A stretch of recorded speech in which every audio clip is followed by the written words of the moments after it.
Greek philosophy में एक बहुत फेमस कहानी है एक अमीर व्यापारी की, जिन्होंने एक भयानक तूफान में अपनी सारी कार्गो, जितनी जीवन भर की कमाई थी, सब पानी में डूबती देखी। उनके सपने, उनकी दौलत सब खत्म, एकदम जैसे जमीन पर आ गए हों। अब उनके पास दो ऑप्शंस थे। पहला, या तो वो इस चीज को लेकर बैठे रहते कि ये मेरे साथ क्या हो गया, या फिर दूसरा कि अब जो हो गया है वो तो हो गया है। Fate has run its course. क्या अब मेरा गुस्सा होना, उदास होना या सफर करना उस चीज को रिवर्स कर देगा, वापस ले आएगा? नहीं ना। यानी ये मेरे कंट्रोल में ही नहीं है, तो मैं क्यों चिंता करूं? इस बारे में सोचते सोचते वो गलियों से गुजरकर एक बुक स्टोर पहुंचे। वहां एक महान फिलोसोफर सोक्रेटिस की राइटिंग्स पढ़ी तो बहुत फैसिनेट हुए। फिर फिलॉसफी में ऐसे डूबे कि अपनी रुचि देखकर खुद ही हैरान हो गए। शायद मैं हमेशा से एक फिलोसोफर था और जो मेरे साथ हुआ वो एक अपॉर्चुनिटी थी, ट्रेजेडी नहीं, जिसने मुझे मेरी मंजिल के और करीब पहुंचा दिया। यानी the obstacle is the way. फिर उन्होंने ही आगे जाकर ये भी लिखा कि हमारी एज अ ह्यूमन सबसे बड़ी पावर ये नहीं है कि हम इसका चुनाव कर पाएं कि हमारे साथ होगा क्या, बल्कि ये है कि हम इसका चुनाव कर सकते हैं कि उस पर रिएक्ट कैसे करना है। जहाज डूब गया, इस पर मेरा कोई कंट्रोल नहीं कि I can not control what happens to me, but I can control how I respond to it. पर क्या ये इतना आसान है? हमेशा अपने आप को अलूफ रख पाना अपनी सर्कमस्टांसेस से, हमेशा स्थिर रह पाना, डार्कनेस में भी वो लाइट देख पाना, अपने नेगेटिव्स को पॉजिटिव्स में कन्वर्ट कर पाना, जो मन मुताबिक ना भी हो उसे भी इन्हीं की कृपा समझना।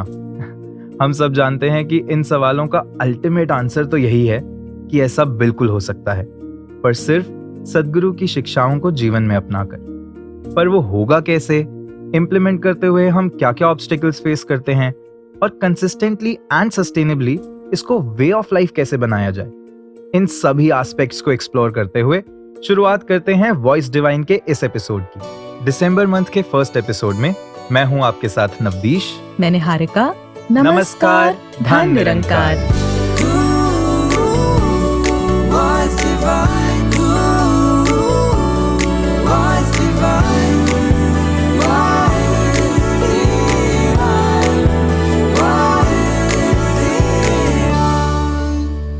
नवदीश जी। हाँ जी। ये हमारा मन इतना अस्थिर होता ही क्यों है? क्यों नहीं हम हमेशा एक रस रह पाते? क्यों बार बार इसको दुनिया से मोड़कर सद्गुरु के चरणों में लाने की बात की जाती है? निहारिका जी, आई थिंक वो इसलिए क्योंकि मन का मौलिक स्वभाव चंचलता है। ये हमेशा बस इधर से उधर भागना चाहता है, अपने को सही और दूसरे को गलत, अपने को ऊंचा और दूसरे को नीचा, अपने को श्रेष्ठ और दूसरे को कनिष्ठ समझता है। अपने सिवा किसी को सही समझता ही नहीं है। और धीरे धीरे ब्रेन की वायरिंग ऐसी हो जाती है कि सिर्फ अपना एक पर्सपेक्टिव सही और बाकी सब गलत लगते हैं। बिल्कुल गलत क्या, कभी कभी तो दूसरे पर्सपेक्टिव्स की एग्जिस्टेंस को ही एक्नॉलेज भी नहीं करता जी। और तभी तो रिएक्शन और रिस्पॉन्स में कितना फर्क होता है। रिएक्शन वो जो आपके साथ हुआ, उसकी इमीडिएट फीलिंग और इमीडिएट जजमेंट। करेक्ट। जैसे कभी रोड पर आप शांति से ड्राइव कर रहे हो और अचानक से कोई ड्राइवर कट मार के चला जाए तो पहला इंस्टिंक्ट क्या होता है? ये क्या कर रहा है? और बहुत गुस्सा आता है। That is reaction. करेक्ट। लेकिन अगर उसी मोमेंट एक पॉज लेकर सोचा जाए, शायद इमरजेंसी हो, शायद वो हरी में हो और आप कामली स्लो हो जाते हो, that is response. Right. Reaction आपका दिन बिगाड़ देता है, रिस्पॉन्स आपकी शांति बचा कर रखता है। और ये आपके ही तो हाथों में होता है। किसी भी अनस्टेबल सिचुएशन में अपने आप को स्टेबल करते हुए अपने लिए उसे गुड एक्सपीरियंस बना लेना। पर निहारिका जी, ऐसा हम करते ही तो नहीं है जी। हम तो छोटी छोटी चीजों को ही पकड़ कर बैठ जाते हैं। किसी ने फोन नहीं उठाया तो हम तुरंत सोच लेते हैं बस इग्नोर कर दिया, इम्पोर्टेंट ही नहीं हूं मैं तो इसके लिए, और फिर पूरा मूड डाउन। और नवदीश जी, मैंने अपनी बेस्ट फ्रेंड को एक लंबा सा मैसेज लिखा कि वो मेरी लाइफ में कितनी इंपॉर्टेंस होल्ड करती है। ओह वाह, अच्छा। उसने जवाब में पता है क्या लिखा? क्या? एक शब्द AWO, that is it। तो मैंने assumptions की पूरी फैक्ट्री खोल ली कि या तो ये मुझसे नाराज है या फिर मैं ज्यादा ही क्लिंगी हो रही हूँ। अरे बर्थडे पर हैप्पी बर्थडे की जगह HBD लिख दिया तो दिल में चुप जाता है कि बस इतनी सी इंपॉर्टेंस, सिर्फ HBD, और पूरा दिन उस 3 लेटर विश को पर्सनल इंसल्ट बना के बैठ जाता हूँ जी। और तो और किसी ने लिखा कॉलिंग यू बैक इन 10 और उसकी जगह फिर 1 घंटा कॉल नहीं किया।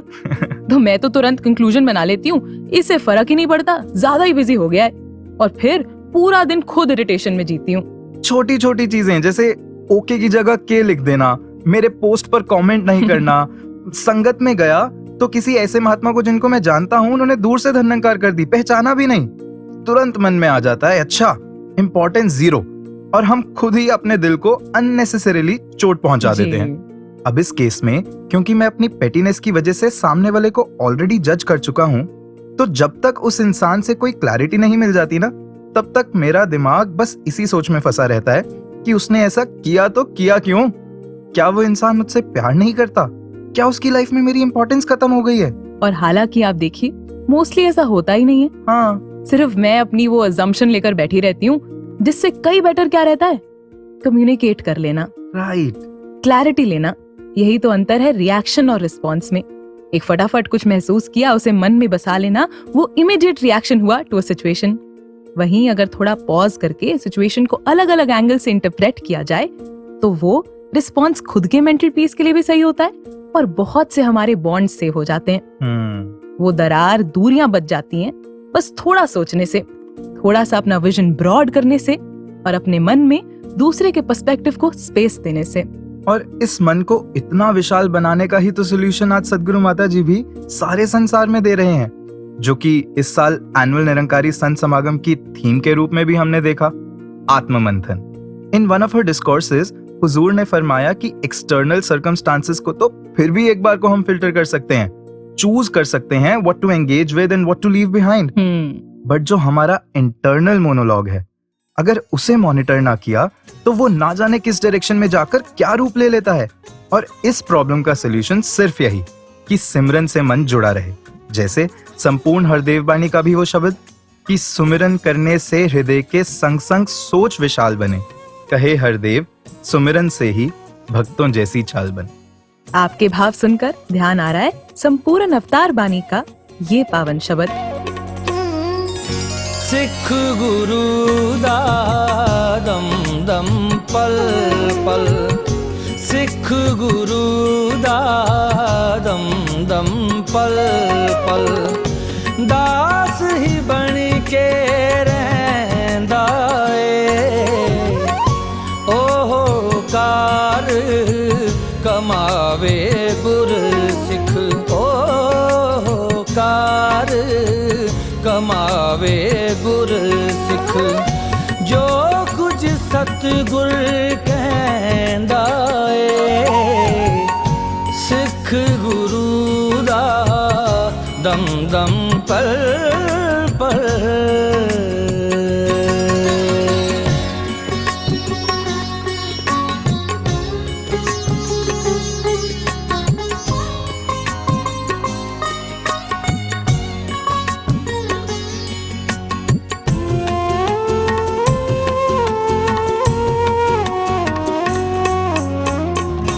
लख सियाणा होवे गुर सिख, लख सियाणा होवे गुर सिख, पर आपे नू मूड़ गिणे, लख होवे सिख दौलत वाला, लख होवे सिख दौलत वाला, गुर चरना दी तूड़ गिणे, सिख गुरु दा दम दम पल पल, सिख गुरु दा दम दम पल पल।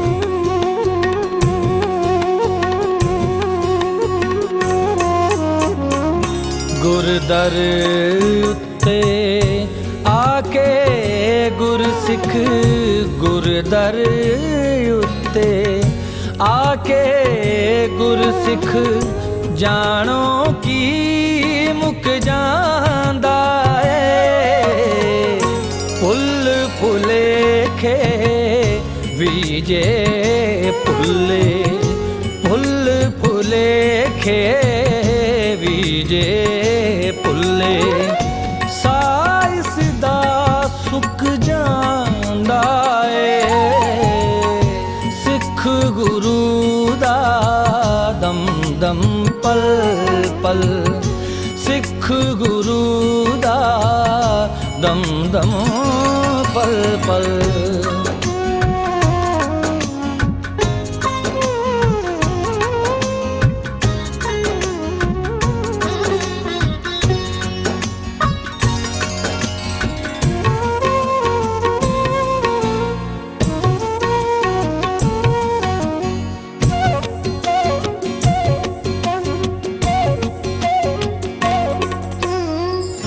गुरसिख नू नहीं इच्छा फल दी गुरसिख नू नहीं इच्छा फल दी कर्म सदा निष्काम करे कहे अवतार एहो जय सिख दा कहे अवतार एहो जय सिख दा सतगुर रोशन नाम करे सिख गुरु दा दम दम पल पल सिख गुरु दा दम दम पल पल दास ही बन के रहंदा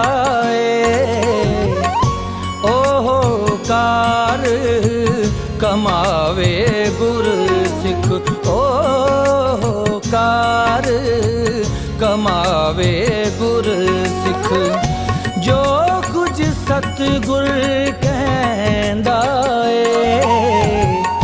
सिख गुरु दा दम दम पल पल।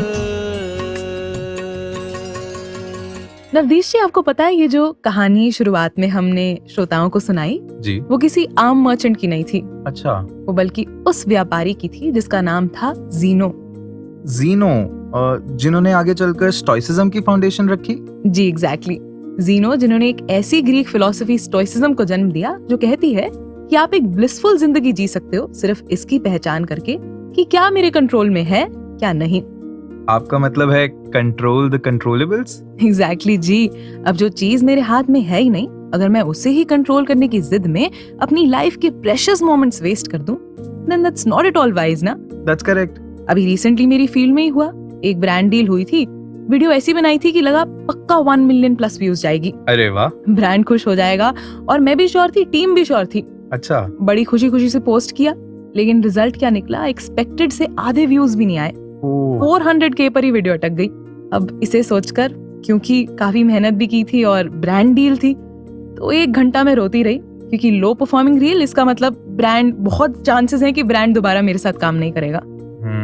एनालाइज करने लगी कि एल्गोरिदम के हिसाब से वो सारी चीजें फॉलो करी थी, ऐसी वीडियोस पहले भी वायरल हुई हैं, फिर भी अगर व्यूज नहीं आए तो ये एल्गोरिदम मेरे कंट्रोल में है ही नहीं। अब अगर मैं इसे लेकर बैठी रहूं तो मैं सिर्फ अपना टाइम वेस्ट करूंगी। ज्ञान का आधार लिया और सोचा कि एक्सेप्ट एंड मूव ऑन। मैं इसे अपने मेंटल पीस पर ना आने दूं। एक फेमस एक्टर ने अपने इंटरव्यू में भी कहा, my only competition is me. मैं रोज अपने पिछले दिन से अगर बेटर हूं तो मेरी ग्रोथ भी होगी और मेंटल पीस भी बना रहेगा।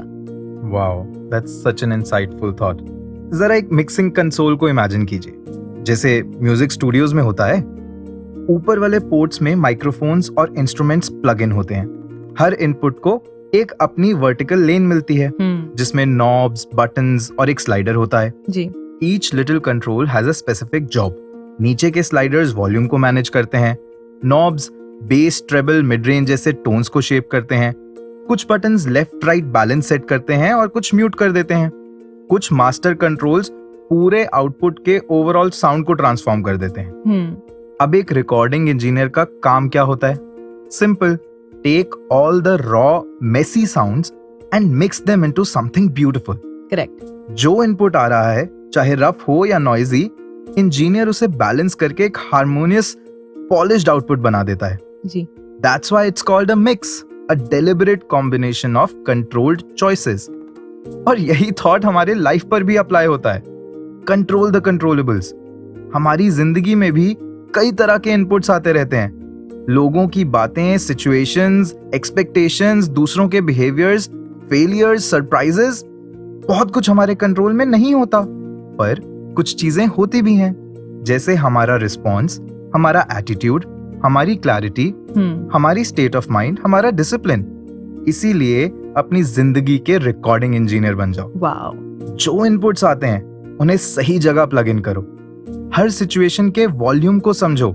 कब किस बात को म्यूट करना है, कब टोन एडजस्ट करनी है, कब लेफ्ट राइट बैलेंस बनाना है. कुछ जगह बस एक छोटा सा स्लाइडर मूव करना होता है और रॉ नॉइज मेलोडी बन जाती है. लाइफ का साउंडस्केप कभी परफेक्ट नहीं होता, पर जब हम अपने कंट्रोलेबल्स को कॉन्शियसली हैंडल करते हैं तो हम अपनी यूनिक इंडिविजुअल मेलोडी बना सकते हैं. लेकिन लाइफ में कितनी ऐसी सिचुएशंस भी आती हैं जहां हम फंस जाते हैं कि क्या कंट्रोल करें और क्या नहीं. राइट. जब एकदम स्टक फील करते हैं कि क्या किया जाए और क्या लेट गो किया जाए. और ऐसे में हम किसी मित्र, किसी दोस्त से सलाह लेते हैं, जो कि बहुत जरूरी होती है. तो आइए हम भी यहाँ रुककर एक मित्र, एक शुभ चिंतक से बात करते हैं. आज हमारे बीच हैं हमारे दोस्त, हमारे प्यारे पंकज पोपली जी गुरुग्राम से. वेलकम जी. धन्यवाद जी. थैंक यू जी. धन्यवाद जी. पंकज जी, कई बार ऐसा होता है ना कि लाइफ में हम इस सिचुएशन में आ जाते हैं कि हमें समझ नहीं आता कि हम क्या कंट्रोल करें, किस बात पर ध्यान दें, किस सिचुएशन में किस प्रॉब्लम पे काम करने की कोशिश करें, किस पे मेहनत करें और किसको लेट गो कर दें. तो ऐसी सिचुएशन में जब स्टक हो जाते हैं तब क्या करना चाहिए? और जब वो चीज हो जाए तो उससे मूव ऑन कैसे करते हैं, मोर इम्पोर्टेंटली? या वैसे तो भाई आप अब्रह्म ज्ञानी महात्मा हैं और हम इसका हल जानते हैं कि भाई ये जो ज्ञान हमें मिला है, फिर भी अगर उसको हम कहीं एक स्टेप बाय स्टेप बात करना चाहें उस बारे में, if we try to remove a few layers of this, तो अब देखिए कल परसों मैं एक दोस्त के साथ बैठा था. He happens to be a captain on a ship. जी. मैंने पूछा भाई जब तूफान आता है क्या करते हो? अच्छा. कहता कर ही क्या सकते हैं. भाई शिप के अंदर जो है वो तो हम कंट्रोल कर लेते हैं. बिल्कुल. जो किया जा सकता है, लेकिन बाहर वाले तूफान पे तो हमारा कोई कंट्रोल है ही नहीं. करेक्ट. तो उसमें तो बस अपना काम करते हैं और प्रे करते हैं कि ये तूफान निकल जाए. वाह. है ना? It is that simple. True. और नवदीश जी, निहारिका जी, कंट्रोल दी कंट्रोलेबल्स में ना कई बार सुनाई ऐसा देता है कि बस खुद को ही कंट्रोल करना, ऐसा परसेप्शन हो सकता है. करेक्ट. तो ना इसमें ये भी समझना जरूरी है कि अब मेरा बच्चा है, मेरा बेटा है जी. अब अगर उसको ये कहना है कि पढ़ लो, तो उतना कंट्रोल तो मेरे पास है ना. बिल्कुल. एग्जाम्स की तैयारी करवानी है, उतना कंट्रोल तो है. वो क्या लिख के आएगा वो उसके हाथ में. Oh right. तो बड़ी बात ये परसेप्शन बन जाती है कि बस खुद को ही कंट्रोल करना है. अगर सोसाइटी में बच्चे बेल बजा के भाग रहे हैं तो किसी दिन उन बच्चों को पकड़ के प्यार से समझा देना कि ये नहीं करना, ये डिस्टर्बेंस है, इट इज नॉट गुड. वो तो मेरे हाथ में है ना, और वो जरूरी भी है. हाँ. अब हम वॉलीबॉल खेल रहे थे थोड़े दिन पहले जी. अब 6 लोगों की टीम है, इट्स अ टीम स्पोर्ट. मैं कैप्टन था. राइट. और अगर कोई 2-3 लोग टीम से अच्छा नहीं खेल रहे हैं तो गेम कॉम्पिटिटिव तो होनी चाहिए ना, उतना तो कुछ एट स्टेक है. वही तो स्पोर्ट्स का मतलब है. तभी कॉम्पिटिटिवनेस आती है, मजा आता है. अब इतना तो एज अ कैप्टन मेरे कंट्रोल में है ना कि I can tell them you are losing focus, get back in the game. उन्हें मोटिवेट करना, उन्हें वापस गेम में लाना, इंस्पायर करना, उतना तो करना ही है ना. अगर मैं ये सोच लूं कंट्रोल दी कंट्रोलेबल बस इतना है कि मैं अच्छा खेलूं और बाकी टीम कैसा भी खेली, तो eventually we will lose and we did lose. हम हार गए. तो जितना कह सकता था अदब से, प्यार से, उतना तो कहा. तो control the controllables is not only about you, about me. It is also about that वो एक दायरा है और उस दायरे में कभी कभी कुछ लोग आ जाते हैं और उस दायरे में जो लोग हैं उन्हें कहना, उनकी सुनना, वो भी कंट्रोल दी कंट्रोलेबल्स का ही हिस्सा है.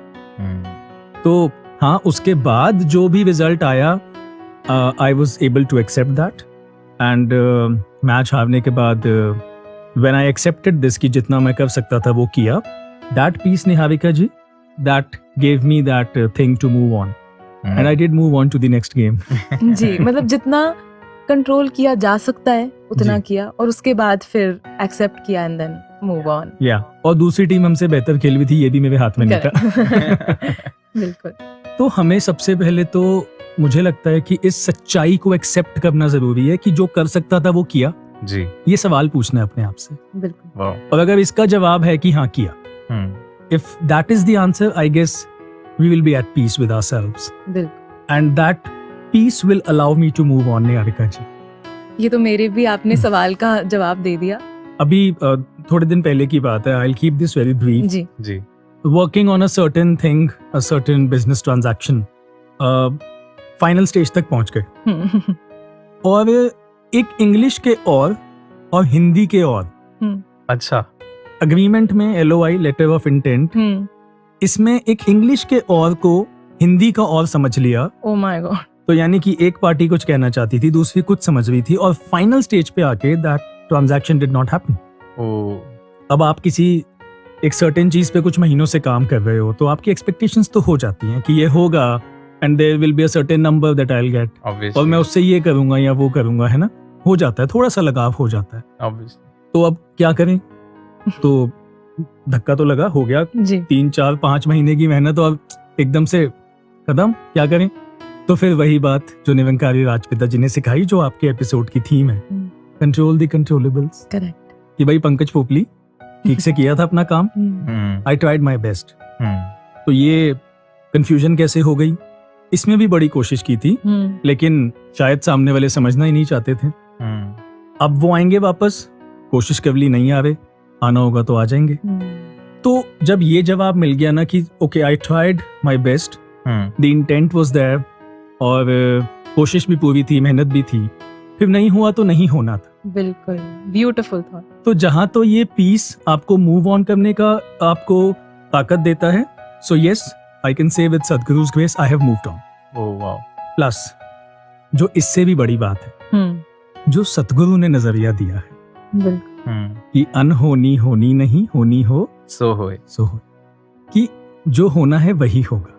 और ये बात जो बड़ी पिक्चर है ज्ञान वाली, ये जहां से हमने बात शुरू की थी, क्या किया जाए, तो अगर कोई दुनियावी सोच, दुनियावी फिलॉसफी या दुनियावी सोच से हमें ना भी समझ आए क्या करना है, तो ये बड़ी पिक्चर जो सद्गुरु ने दी है ना, तो जब इनकी नजरों से देखते हैं तो फिर संपूर्ण अवतार बाणी में शहंशाह जी ने लिखा है कि जो कुछ वीर अब कर देंदा है इसनू मिठा लगदा है, किसनू?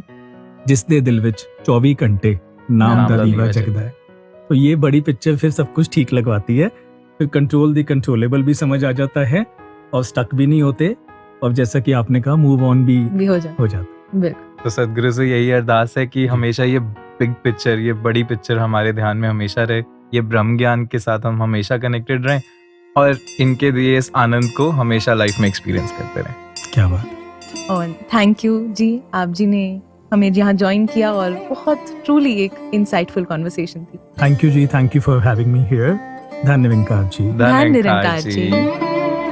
तेरे चरण मंदिर च जीवन गुजारा, तेरे चरण मंदिर च जीवन गुजारा, तेरे नाल साहिबा मौज बहारा, तेरे नाल साहिबा मौज बहारा, तेरे चरण मंदिर च जीवन गुजारा, तेरे नाल साहिबा मौज बहारा, तेरे चरण मंदिर च।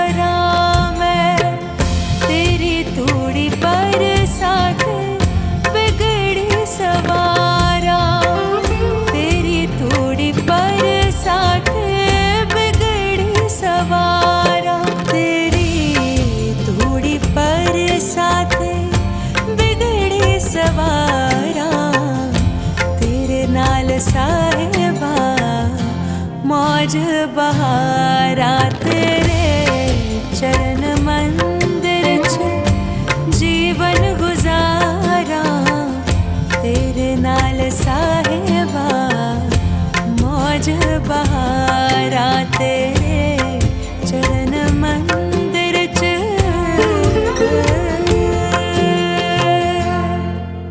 नवदीश जी, सोचिए रात का वक्त है, आप एक अंधेरी सड़क पर चल रहे हैं, ठीक है। हाथ में एक छोटी सी टॉर्च है। अब ये टॉर्च पूरी सड़क को तो नहीं रोशन कर सकती, हाँ। सिर्फ कुछ कदम आगे तो ये जो छोटा सा इल्यूमिनेटेड सर्कल है, इसी में आपके थॉट्स, आपके डिसीजंस, आपके रिस्पॉन्सेज आते हैं। बाकी रोड, आने वाले आउटकम्स, लोगों की रिएक्शंस, कल क्या होगा, सब डार्कनेस में रहता है। True. And the truth is you are only responsible for the light you carry and not the darkness beyond. Wow. अच्छा चलिए, अब आप एक आर्चरी रेंज इमेजिन कीजिए। जी। एक धनुर्धारी है, वो स्टैंड बाय पे है, एरो रेडी है। आर्चर का कंट्रोल सिर्फ यहाँ तक है कि टारगेट को एम करे, सांस ठीक करे, फोकस रखे और एरो छोड़ दे। उसके बाद क्या? विंड का प्रेशर, टारगेट का हिलना, एनवायरनमेंट की अनप्रेडिक्टेबिलिटी, सब उस एरो का फ्यूचर डिसाइड करते हैं। ट्रू। जैसे श्रीमद् भगवत गीता में श्री कृष्ण ने अर्जुन को भी कहा कि कर्मण्येवाधिकारस्ते मा फलेषु कदाचन, यानी कंट्रोल सिर्फ अपने कर्म पर है, परिणाम पर नहीं। बिल्कुल। जिंदगी भी यही सिखाती है, अपना शॉट परफेक्ट रखो, लैंडिंग निरंकार पर छोड़ दो। जी, ब्यूटीफुल एनालॉजी। अब आप नवदीश जी समुंदर का एक सीन इमेजिन कीजिए। ठीक है। एक छोटी सेल बोट लेकर एक सेलर सफर पर निकला है। अब उसके पास एक ही चॉइस है, हवा को कंट्रोल नहीं कर सकता, पर वो अपनी सेल्स को एडजस्ट कर सकता है।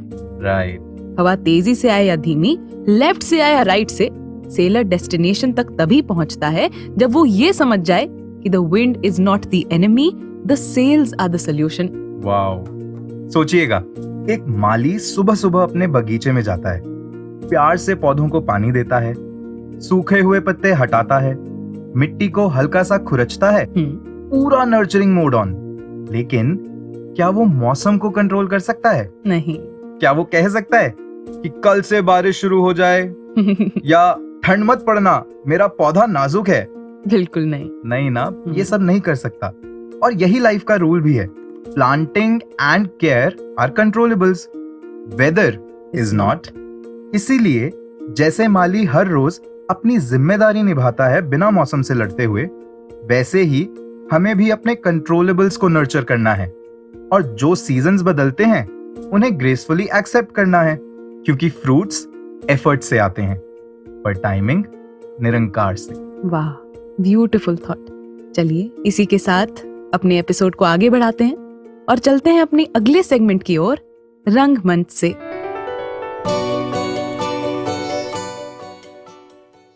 रिक्शा, पार्किंग तक जाना है। ले चलेंगे भैया, 80 रुपए लगेगा। 80? 80 रुपए? किस बात के भैया? 30 कदम पर पार्किंग है नहीं। तो कदम पे ही चले जाइए। सामान ना होता ना इतना तो बोलते ना, आपको मजबूरी का फायदा उठा रहे हैं यार। अच्छा बात करता हूँ मैं। क्या बात करेंगे? जो जी में आए मांगोगे क्या? सिर्फ आपको लेके जाना है, पूरी सवारी भी नहीं बिठाई। 4 लोगों की जगह कायदे से 4 बनते हैं, 6 बिठा के तुम जाते हो। 4 के हुए 40, 1 रुपए ऊपर नहीं दूंगी। मानना है तो चल लो। हाँ मान जाओ ना भैया। बैठिए, अब इतना कह रहे हो तो।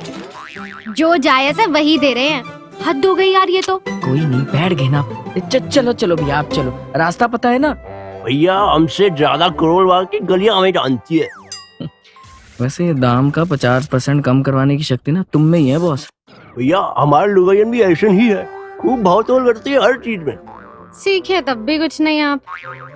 छोड़ ना, क्यों उस बेचारे के पीछे पड़ गई? मास्क कहाँ है तेरा? पोल्यूशन देखा है कितना है? ये रहा, लो लगा लिया। 2 मिनट का काम है तो 1 मिनट में होना चाहिए ना। एक तो हेल्थ का ध्यान रखो, पर ये भाई साहब सुनते ही नहीं। शुक्र है एयर प्योरीफायर ले लिया हमने। क्या होगा इन मशीनों से मैडम, बुरा हाल हो रखा है दिल्ली का। भैया पूरे शहर का वातावरण तो नहीं, कम से कम अपने हाथ में जो है उसे तो ठीक रखें। एटलीस्ट घर की हवा साफ हो। ये तो है, काफी AQI बढ़ गया है भैया। क्यों?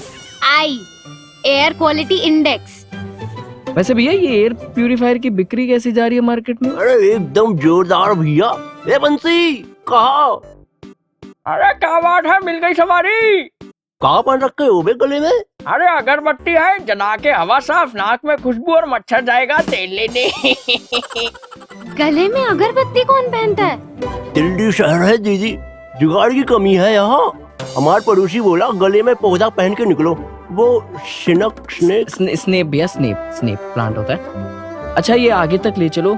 हाँ बस वहां तक ले जात रहे भैया। ये लो 40 है, 40 ही ना? लो भैया आप भी मास्क लगाओ। मिट्टी से मिट्टी होने वाले आदमी है भैया, लगा लेते हैं आप कहते हो तो। Home sweet home. चलो अब थोड़ी सांसों की सफाई होगी।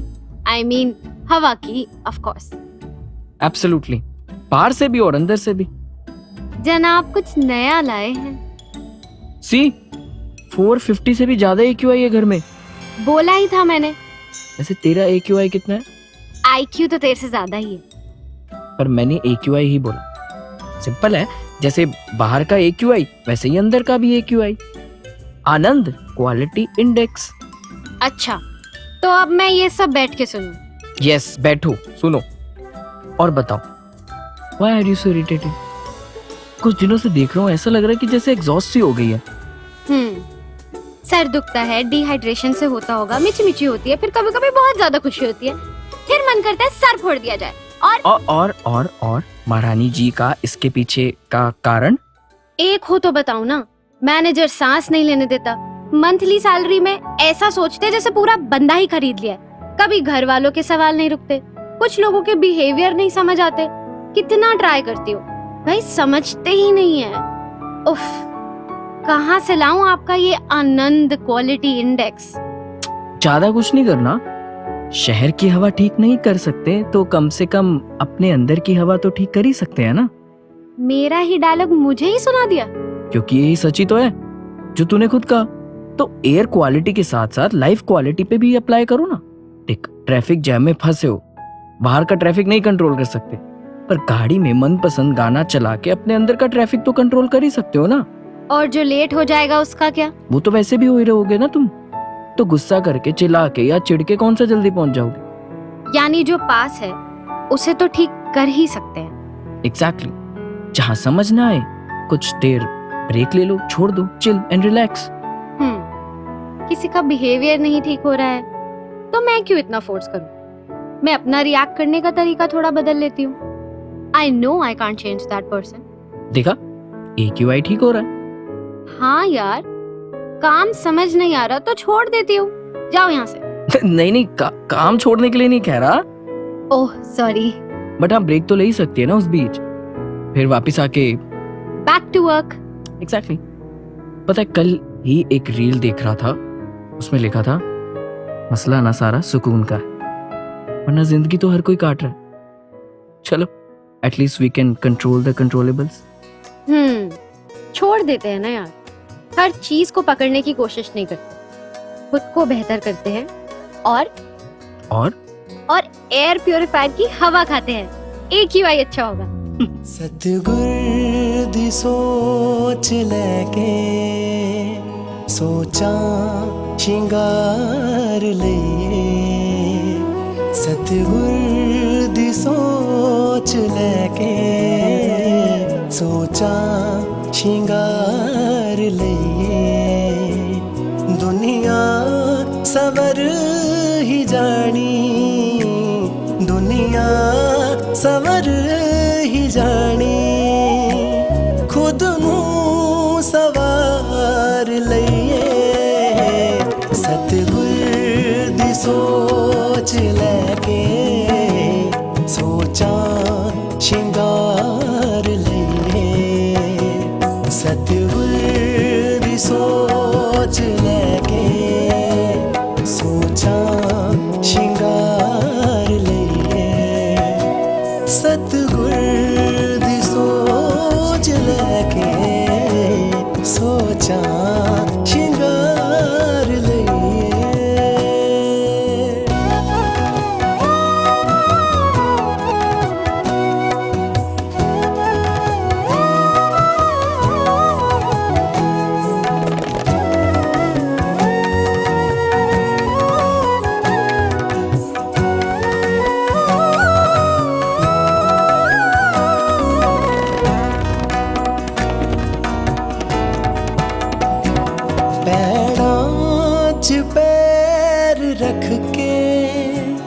चलने जे रहबर दे पैड़ां च पैर रख के चलने जे रहबर दे पारस ऐसे तो इसदा चजते आचार लइए पारस ऐसे तो इसदा चजते आचार लइए दुनिया सवर ही जानी दुनिया सवर ही जानी खुद मुँह सवार लइए सतगुर दी सोच लेके सोचा शिंगार लइए सतगुर दी सोच लेके सोचा शिंगार लइए। नवदीश जी, जी हमने इतनी सारी डिस्कशंस की, इतनी सारी आर्ग्यूमेंट्स रखी, इतने अनुभव डिस्कस किए, और इस सब के बाद लगता है कि इस टॉपिक का एक ही सार है, एक ही नुस्खा है। वो क्या? गुरसिख गुरदी अख नाल वेखे, गुरदे कन नाल सुनदा है, वाह, गुरसिख ज्ञान सरोवर विचों हीरे मोती चुनदा है।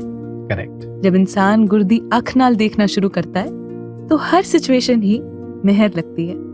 पता लगता है कि जो हो रहा है मेरे खिलाफ नहीं, मेरे हक में हो रहा है। राइट। और नवदीश जी, अब तो मेरी लाइफ का मंत्रा भी यही है। क्या? Things are not happening to me, things are happening for me. Wow, that's so beautiful. और देखिए, मैं कोसती हूँ कि देखना मेरी किस्मत कितनी खराब है, सारा बैड लक मेरी झोली आ गया है, मेरे साथ ही ऐसा क्यों? विदाउट इवन रियलाइजिंग कि निरंकार मेरे रास्ते आसान कर रहा है। वाह।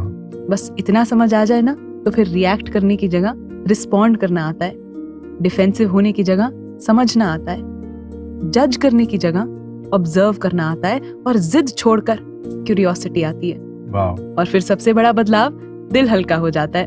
बड़ी सिंपल वे से ये हम सभी कर सकते हैं। जैसे कभी रिएक्ट करने से पहले एक बार पॉज कर लें, वाह, राइट। पूछें अपने आप से वो ऐसा क्या फील कर रहे होंगे जो मुझे नहीं दिख रहा। जज करने की जगह ऑब्जर्व करें, नोटिस करें कि कब कब मैं अज्यूम कर रही हूँ, और फिर उस अजम्पशन को चैलेंज करें। जी। और आखिरी में, हमेशा मैं ही सही हूँ, इस थॉट को लेट गो करें। करेक्ट। ये है तो बस प्रैक्टिस ही, पर ओवर टाइम इसने मेरी बहुत हेल्प की है। अब मैं चीजों को इस लेंस से देखने लगी हूँ कि everyone's carrying something I can't always understand. और निहारिका जी, सच बताऊं, भक्ति का मजा आता भी हल्के दिल से ही है। बिल्कुल। जब हम लापरवाह नहीं, बेपरवाह होकर खुद को और खुद से जुड़े हर एस्पेक्ट को लाइटली लेकर अपनी लाइफ का स्टीयरिंग व्हील इनके हाथ में है, ये रियलाइज कर लेते हैं ना, तो फिर एक निश्चिंत पैसेंजर की तरह इस सफर को तय करते हुए अपने मुकाम पर पहुंच जाते हैं, जो कि है जीवन मुक्ति। बिल्कुल। और ये पूरा सफर हम खुद इंडिविजुअली ही तय करते हैं। यह एक्सपीरियंस सिर्फ किसी और की सुनी सुनाई बात पर विश्वास कर लेने से नहीं आता। निरंकारी राजपिता जी ने भी रिसेंटली अपने डिस्कोर्सेज में ये समझाया कि ले दे के अपने पास फकत एक नजर ही तो है, क्यों देखें जिंदगी को किसी की नजर से हम। ब्यूटीफुल। कि एक्सपीरियंस जो ब्रह्म ज्ञान का हमें मिला है, ये बड़ा निजी सौदा है। आज दुनिया सुनी सुनाई बातों को लेकर ही इस भक्ति का एक्सपीरियंस लेना चाह रही है। किसी और को ये प्राप्ति हुई है तो उन्हीं के एक्सपीरियंस को सुनकर आगे सुना दिया और इसी में संतुष्टि प्राप्त कर ली। कई बार तो इसी बात का अहंकार भी कर लिया कि इतने ग्रंथ याद हैं, इतनी किताबें याद हैं। बिल्कुल, एग्जैक्टली। अरदास यही कि भक्ति की इस राह पर उधार की नजर से ना चलें। यहाँ तो बस गुरु की बख्शी हुई नजर से ही भक्ति का आनंद लें। दुनिया में फिर भी उधार से घर चल जाते हैं, पर निज घर में भक्ति का नकदी सौदा होता है। What a beautiful thought। तो आइए नवदीश जी, इसी थॉट के साथ वॉइस डिवाइन के इस एपिसोड को विराम देते हुए अपने श्रोताओं को जोड़े चलते हैं सद्गुरु संदेश के साथ। हमें दीजिए इजाजत। नमस्कार, धन निरंकार।